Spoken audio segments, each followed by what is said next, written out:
এই সংখ্যাটিতে একই অঙ্ক 5 বিভিন্ন স্থানে আছে। এই একই অঙ্ক বিভিন্ন স্থানে থাকার কারণে এই একটি অঙ্কে বিভিন্ন স্থানের জন্য বিভিন্ন মান নির্দেশ করে।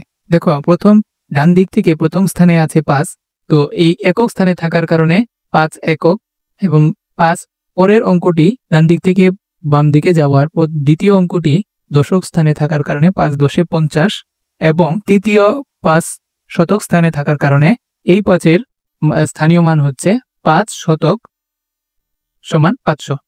তো এই চতুর্থ স্থানীয় অঙ্কটি হাজারের ঘরে থাকার কারণে এর মান হচ্ছে 5000।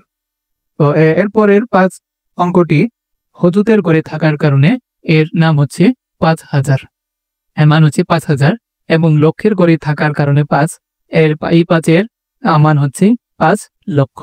তারপরের 5 অঙ্কটি নিযুতের ঘরে থাকার কারণে এর মান হচ্ছে 5 নিযুত, এবং তারপরে সর্বশেষ 5 অঙ্কটি কোটির ঘরে অবস্থান করার কারণে এই 5-এর মান হচ্ছে 5 কোটি।